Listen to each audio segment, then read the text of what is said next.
Lead ઘટી છે અત્યારે બનાસકાંઠાથી સમાચાર મળી રહ્યા છે। રેખાબેન ચૌધરી ધીમી ગતિ આગળ વધ્યા હોવાના સમાચાર બનાસકાંઠા બેઠક કે જ્યાંથી મળી રહ્યા છે। ગેરીબેન ઠાકોરની લીડ ઘટીને હવે 501 मतની થઈ છે।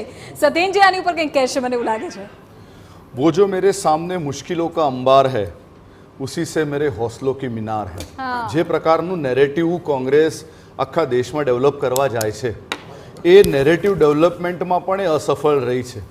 તુષ્ટિકરણની રાજનીતિ કરવી, સમાજોમાં ભાગલા પાડવા, દેશને એક એવા દોહરી સંચાર તરફ લઈ જવું કે દેશ ખતરામાં છે એવા પ્રકારનું જે વાતાવરણ એ લોકો એને બનાવવાનો પ્રયત્ન કર્યો આટલા વર્ષોમાં। ઓવર કોન્ફિડન્સ તો નથી દેખાતું, અતિની ગતિ નથી જુઓ, અતિ આત્મવિશ્વાસનું તો ભારતીય જનતા પાર્ટી હંમેશા એવું માને છે કે આ ચુનાવ અમારા જનતાને જનાર્દનને દર્શન કરવાના, એ લોકો સાથે એક સંવાદ સાધવાનો એક અવસર છે અને અમે ભારતીય જનતા પાર્ટી હંમેશા એવું માને છે કે આ પાર્ટી વિથ અ ડિફરન્સ છે, આ કેડર બેઝ પાર્ટી છે અને એના જ થકે જે કાર્યો થતા આવ્યા છે એમાં અમે લોકોએ ઘણી વસ્તુને ઇતિહાસમાં ધકેલી દીધી।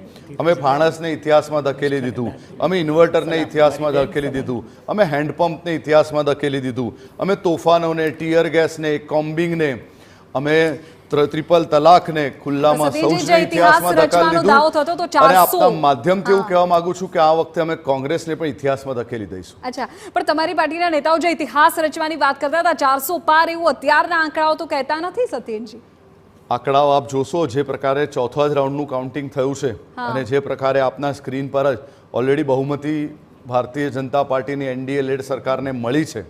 હું ચોક્કસપણે એવું માનું છું કે જે એક્ઝિટ પોલ હતો એ પણ ખોટો થવા જઈ રહ્યો છે અને ભૂતોના ભવિષ્ય એવા પ્રકારનું રિઝલ્ટ આપણે થોડી વારમાં એની ચર્ચા કરીશું।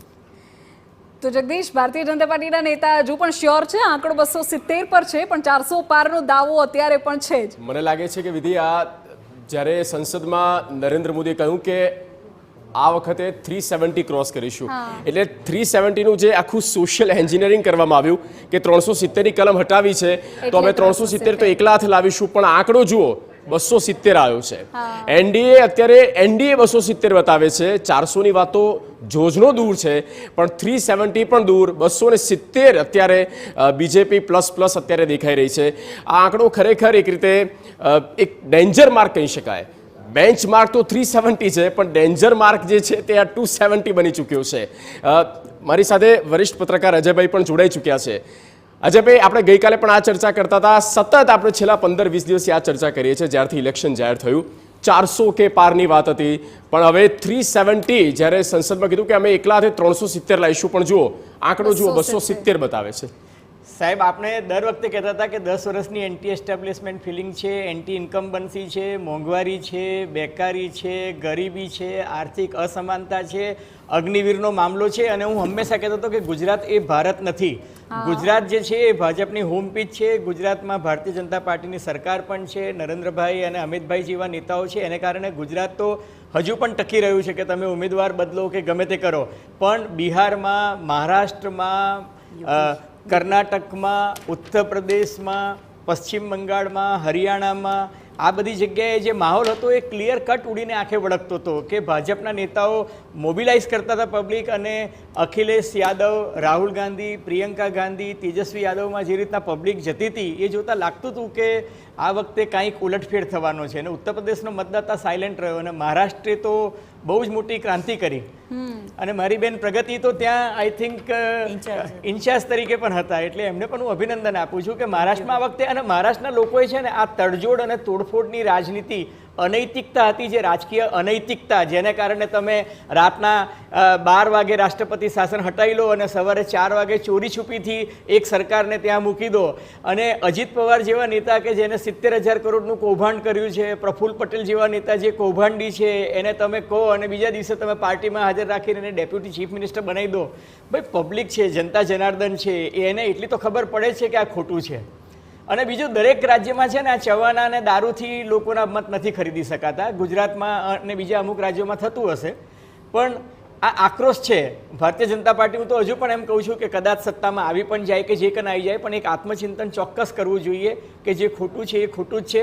જે ભાજપની મૂળ નીતિ હતી કે ચાલ, ચરિત્ર અને ચહેરો અમારો એમ કે અલગ રહેશે એ હોવું જોઈએ। પંડિત દીનદયાળ ઉપાધ્યાયના અને શ્યામા પ્રસાદ મુખર્જીના સિદ્ધાંતો છે ને એને અનુસરવું જોઈએ, એ માત્ર પોથીમાંના રીંગણા ના હોવા શું કહો છો જોઈએ. પ્રગતિબેન? બોલો.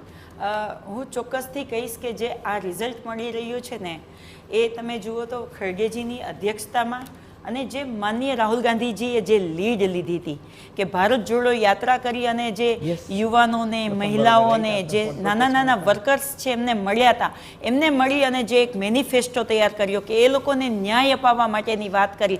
એ તમે જોયું હશે કે એમના ભાષણોમાં વારંવાર કહેતા હતા કે મને ઘણા બધા યુવાનો એવા મળ્યા કે જે એમની પાસે આવીને રડતા હતા કે અમે આર્મીમાં જવા માટેની તૈયારી કરી હતી અને અગ્નિવીર બનાવીને અમને બહુ લિમિટેશન્સમાં રાખી દીધા છે.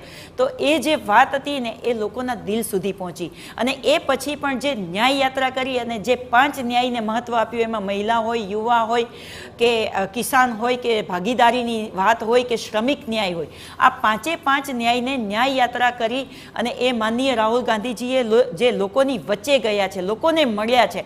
તમે જુઓ તો ખરા કે જેના ઘરમાંથી 2 લોકો આ દેશ માટે શહીદ થયા હોય છતાં પણ કોઈ સિક્યોરિટી વગર એમની પાસેથી Z+ સિક્યોરિટી છીનવી લીધી, એમની પાસેથી તમામ વસ્તુઓ છીનવી લીધી, એમનું ઘર છીનવી લીધું, સંસદ સભ્ય પદ છીનવી લીધું, છતાં પણ એણે કહ્યું કે હું ડર્યા વગર લોકોની પાસે જઈશ, લોકોના અવાજ માટે, લોકોના પ્રશ્નો માટે અવાજ ઉઠાવતો રહીશ. એનું આ રિઝલ્ટ મળી રહ્યું છે. જનતાએ ચોક્કસથી હું માનું છું કે એ માત્ર ને માત્ર અમારા એક જે લીડર રાહુલ ગાંધીએ નિડરતાથી જે લોકોના અવાજ ઉઠાવ્યા છે અને જે 5 ન્યાય માટે લોકોના દિલ સુધી પહોંચ્યા છે ને, આ એનું રિઝલ્ટ બતાવી રહ્યું છે. ઓકે. સત્યનભાઈ, આ